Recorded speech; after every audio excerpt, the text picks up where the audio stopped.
What happens when America's biggest pop star walks onto a morning show expecting a friendly chat and instead gets blindsided by one of the most disrespectful interviews in television history? It only took 29 seconds for Lara Spencer to say something so outrageous that it would turn a simple Good Morning America segment into an explosive confrontation that no one saw coming. The studio lights were bright that morning. The Good Morning America set was buzzing with its usual energy. Taylor Swift walked onto the stage wearing a simple black blazer and jeans, smiling and waving to the audience. She looked relaxed. She looked happy. She had no idea what was about to happen.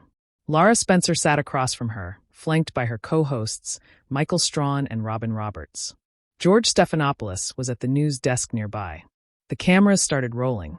Everything seemed normal at first. Too normal.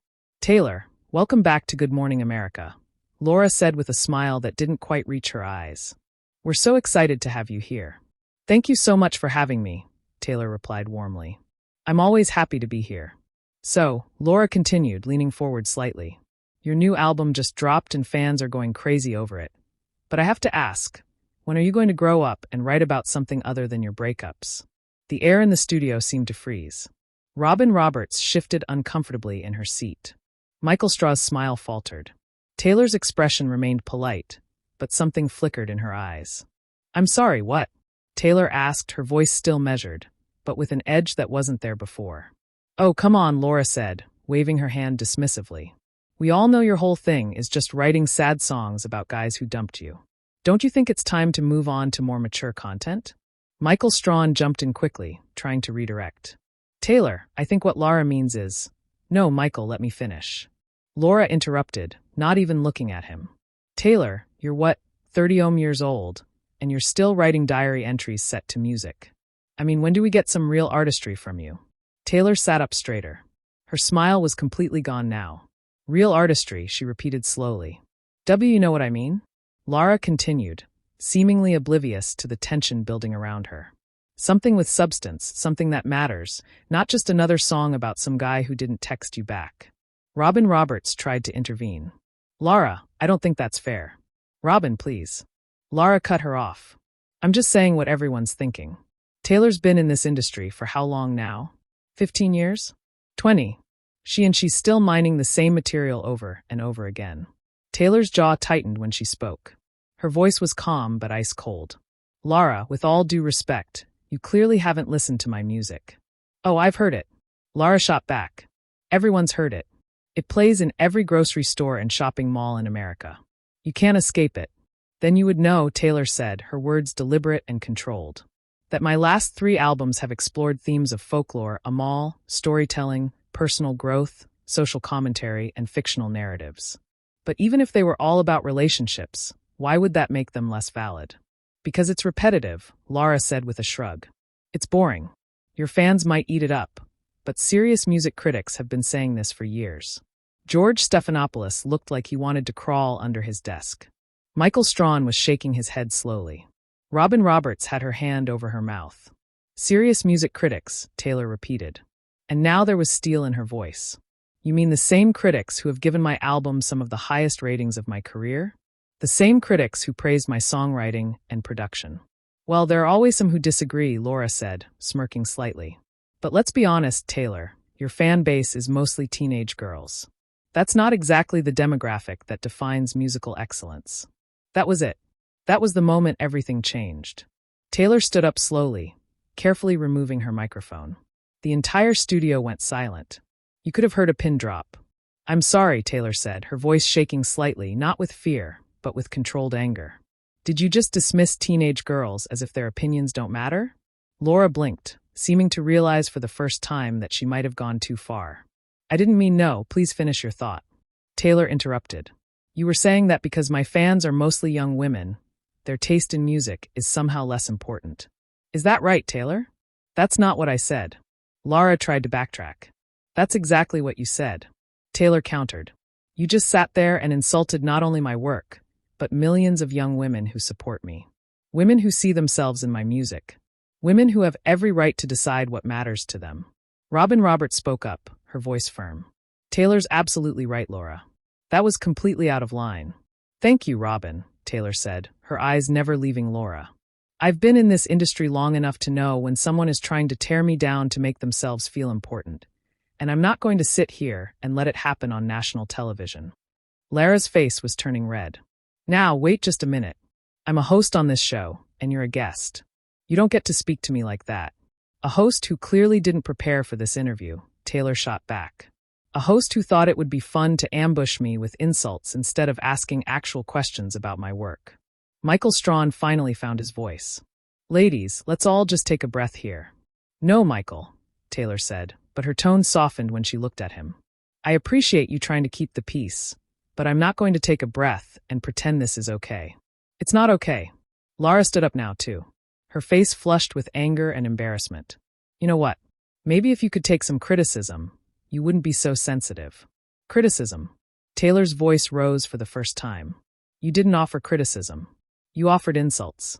There's a difference. Criticism would be discussing specific aspects of my music with thoughtful analysis. What you did was mock me and my fans. I think you're overreacting, Laura said, crossing her arms. I think you're underestimating how disrespectful you've been, Taylor countered. And I'm done with this conversation. She turned to look at Robin, Michael, and George. I'm so sorry to you three and to everyone else on this show who has always treated me with respect, but I can't continue this interview. Taylor, we completely understand, Robin said quickly, standing up herself. We're sorry this happened. Don't apologize for her behavior, Taylor said gently. That's not your responsibility. Lara threw her hands up. This is ridiculous. You're really going to walk off the show because I asked you some tough questions. Taylor turned back to her, and when she spoke, her voice was quiet but powerful. You didn't ask tough questions, Laura. You belittled me. You belittled my fans. And you clearly thought I would just sit here and take it because that's what good guests do, right? Smile and nod while hosts say whatever they want. I have every right to ask whatever questions I want. Laura insisted. This is my show. Actually, George Stephanopoulos spoke up for the first time, his voice measured. This is Good Morning America. It's not your show, Laura. And I think we all need to acknowledge that this interview went off the rails. Lara spun to look at George, her mouth open in shock. Are you seriously taking her side? I'm taking the side of professionalism, George replied calmly. And what happened here wasn't professional. The audience, which had been silent this whole time, started murmuring. Some people were nodding in agreement. Others looked uncomfortable. The producers in the control room were probably panicking. Taylor picked up her purse from beside her chair. I came here to talk about my music, my tour, my fans, and the things I care about. I didn't come here to be attacked, and I won't stay somewhere where I'm not respected. Taylor, please, Michael said, standing up and moving toward her. We really are sorry. Can we start over? Maybe without. He glanced at Lara and left the sentence unfinished. Taylor gave him a sad smile. Michael, you're a good person. But I can't stay. Not after this. It wouldn't be right to pretend everything's fine when it's not. You're being a diva, Lara said suddenly, her voice sharp. You know that, right? You're acting like a spoiled celebrity who can't handle a little pushback. The gasps from the audience were audible now. Robin Roberts looked horrified. Michael Strawn closed his eyes like he couldn't believe what he was hearing. Taylor stopped walking and turned around one more time. When she spoke, her voice was deadly calm. A diva would throw a tantrum. A diva would yell and scream and make a scene. I'm simply removing myself from a situation where I'm being disrespected. That's called having self-respect. Maybe you should try it sometime. How dare you? Lara sputtered. How dare I? Taylor's eyebrows shot up. How dare you? You invited me here. You asked me to give up my time to come on your show, and then you used that platform to try to humiliate me. And that's what takes audacity, Lara, not me standing up for myself. Robin Roberts walked over to Taylor and put a gentle hand on her arm. You're absolutely right to feel this way, and I'm mortified that this happened on our show. Thank you, Robin, Taylor said, her voice softer now. That means a lot coming from you. Lara let out a bitter laugh. Of course, you're all defending her. God forbid anyone say anything negative about precious Taylor Swift. Lara, I'm stop, George said firmly from his desk. Just stop talking. But Lara couldn't stop. It was like watching a car crash in slow motion. This is exactly what's wrong with celebrity culture. Everyone has to walk on eggshells around these people. We can't ask real questions. We can't challenge them. We just have to worship them and tell them how amazing they are. Taylor shook her head slowly. You really don't get it, do you? This isn't about worship or eggshells. This is about basic respect, something you clearly don't understand. Oh, I understand respect, Lara fired back. I just don't think you've earned the level of reverence your fans give you. The audience erupted. Some people were booing. Others were shouting. The energy in the studio had shifted completely. What started as a morning talk show had turned into something else entirely. Michael Strawn stepped between Taylor and Lara, holding up his hands. Okay, that's enough. Lara, you need to calm down. Taylor, I don't blame you one bit for wanting to leave. I am calm, Lara insisted, but her voice was shaking. I'm perfectly calm. She's the one who's overreacting to a simple interview. Simple interview? Robin's voice cut through the chaos. Lara, you insulted her. Her music and her fans multiple times. That's not an interview. That's an attack.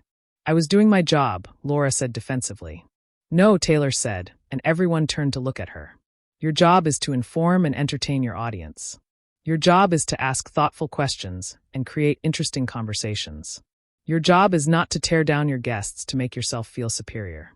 I don't need to tear anyone down to feel superior, Lara snapped. Then why did you? Taylor asked simply. Why did you spend this entire interview trying to make me feel small? What did you gain from that? Lara opened her mouth, but no words came out. For the first time since the interview started, she seemed at a loss. Taylor didn't wait for an answer. She turned to the audience and gave them a small wave. Thank you all for being here. I'm sorry you had to witness this. Several audience members called out to her. We love you, Taylor. You did nothing wrong. Don't let her get to you. Taylor smiled, a real smile this time, and blew them a kiss. Then she looked at Robin, Michael, and George one more time.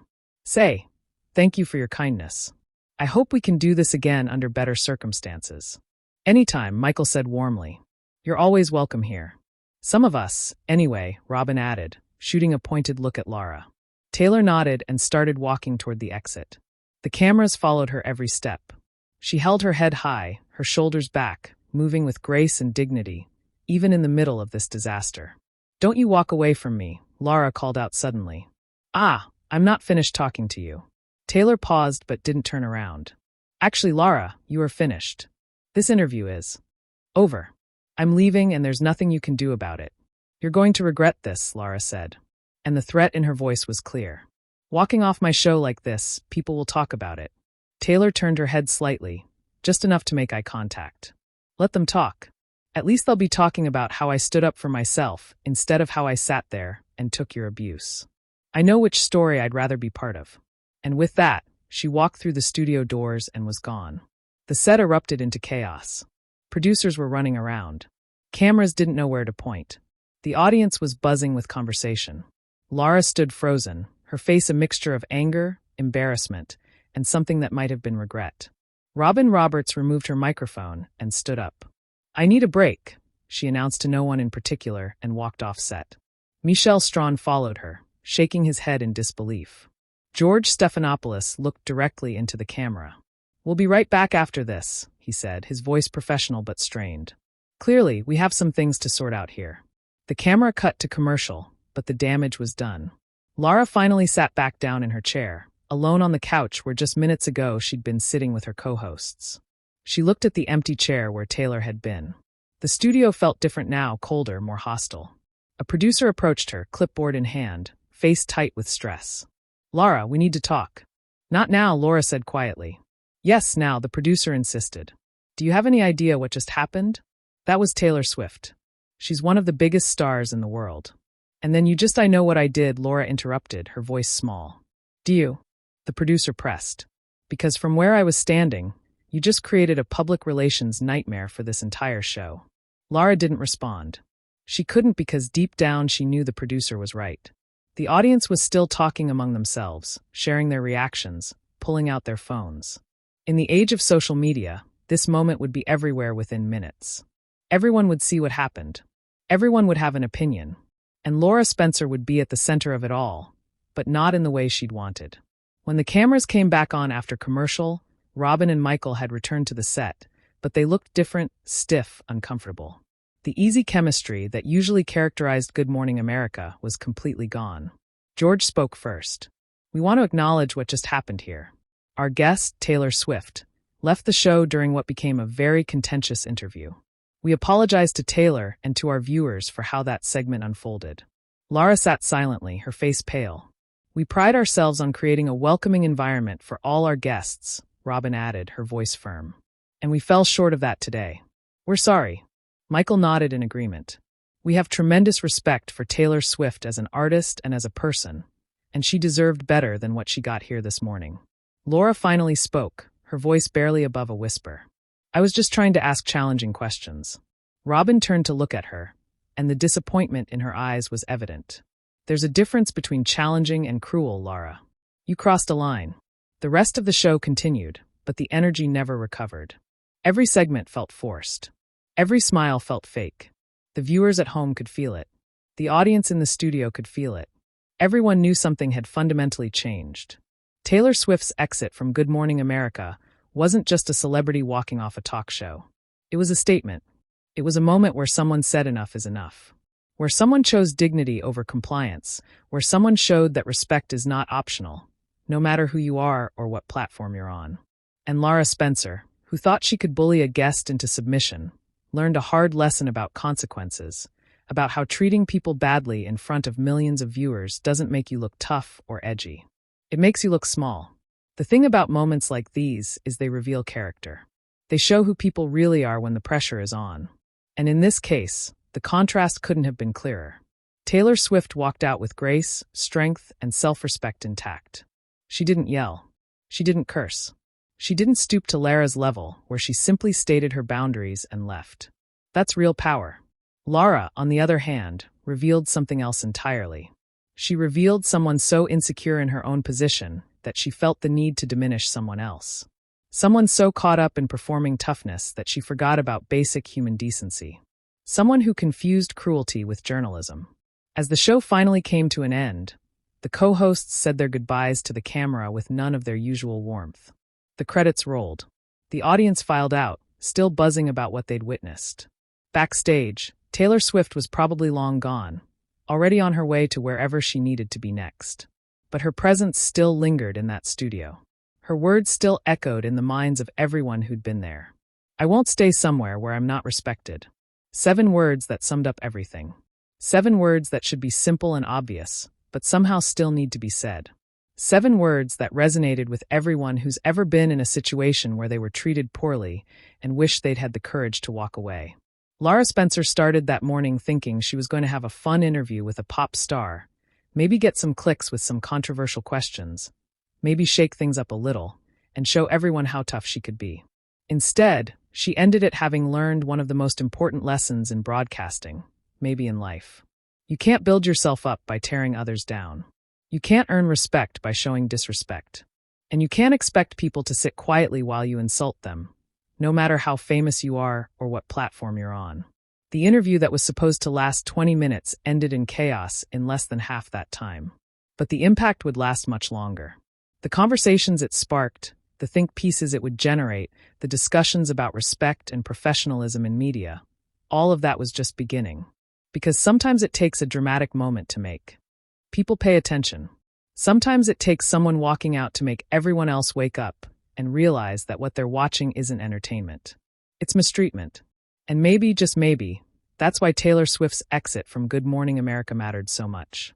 Not because a celebrity got angry and left, but because someone stood up and said, "This isn't okay." Someone drew a line. Someone showed that there are consequences for treating people badly. Even on live television, maybe especially on live television, the cameras eventually shut off. The lights dimmed, the studio emptied, but the moment lived on, captured forever. A reminder that respect isn't given, it's required, and those who forget that do so at their own peril. In the hallway outside the studio, Taylor Swift stopped for a moment. Her team surrounded her immediately, but she held up a hand. "I'm okay," she said quietly. "I just need a minute." One of her publicists looked worried. "That was incredible. You handled that perfectly." Taylor shook her head. "I shouldn't have had to handle it at all. Nobody should have to defend themselves like that on live television." Back inside the studio, the aftermath continued to unfold. Producers huddled in corners, phones pressed to their ears. The audience members who remained were still processing what they'd witnessed. Some were recording videos on their phones, capturing their reactions. Others were texting friends and family, trying to describe what had just happened. An intern approached the stage hesitantly. Do we still have the next segment planned, or nobody seemed to have an answer? Lara remained in her chair, watching as the crew scrambled around her. For the first time all morning, she looked uncertain. Small. The confidence that had carried her through the interview had completely evaporated. Robin Roberts returned to the set briefly, but she didn't sit down. Instead, she stood behind the couch, arms crossed. Lara, I think you owe all of us an explanation. What were you thinking? I was trying to ask real questions, Lara said, but her voice lacked conviction. Questions that other interviewers are afraid to ask. There's a difference between asking hard questions and being cruel, Michael Strawn said, rejoining them. You know that, right? Laura looked down at her hands.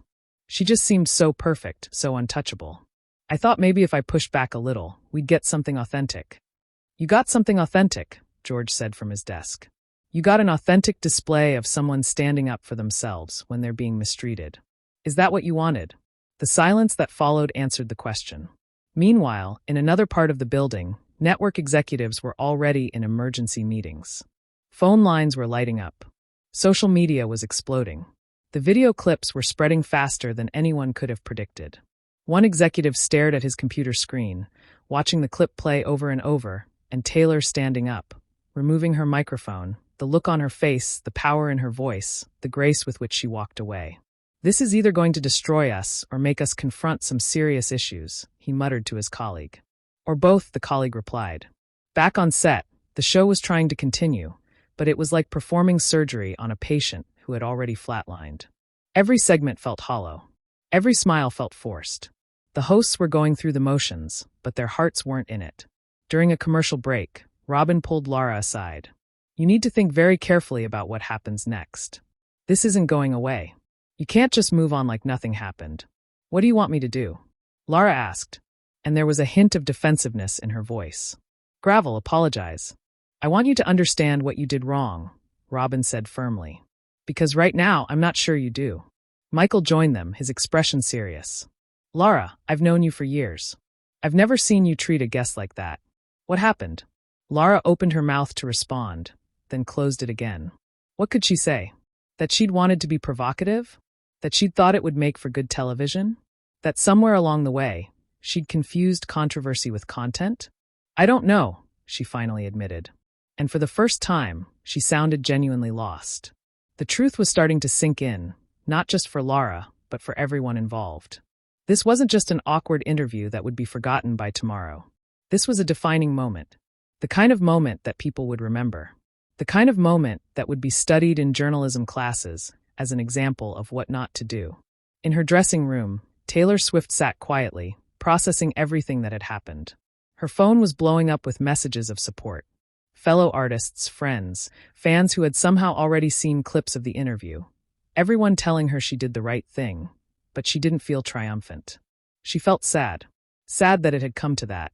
Sad that she'd had to walk away. Sad that in 2026, women were still being dismissed and belittled for doing work that millions of people loved. You okay? Her manager asked gently. Taylor nodded. Yeah, I'm okay. I just wish it hadn't happened at all. You were amazing in there, her manager said. The way you stood up for yourself and for your fans, for young women everywhere, that mattered. I hope so, Taylor said quietly. I really hope so. As the day wore on, the story continued to grow. News outlets picked it up. Entertainment shows scrambled to cover it. Social media was divided, but the overwhelming majority supported Taylor's decision to leave. The phrase, "I won't stay somewhere where I'm not respected," became a rallying cry. It resonated with people who had been in similar situations, who had wanted to stand up for themselves, but didn't know how. Lara Spencer went home that night to an empty apartment. She sat on her couch, staring at nothing. Her phone kept buzzing with notifications, but she couldn't bring herself to look at them. She kept replaying the interview in her mind. The look on Taylor's face when she stood up. The disappointment in Robin's eyes. The way Michael had shaken his head. She'd thought she was being bold, challenging, unafraid to ask tough questions. But watching it back in her memory, she could see it differently now. She could see the cruelty, the dismissiveness, the realization made her feel sick. 29 seconds. That's all it took for Lara Spencer to say. Something so offensive that it set off a chain reaction she couldn't control. 29 seconds to go from routine interview to complete disaster. 29 seconds to show the world exactly who she was and exactly who Taylor Swift was in response. And in the end, only one of them walked out of that studio with their dignity intact. But perhaps more importantly, only one of them had shown the courage to draw a line. To say enough is enough, to demonstrate that respect isn't negotiable, no matter the circumstances. And that lesson would echo far beyond the walls of that television studio, reaching people who needed to hear it most.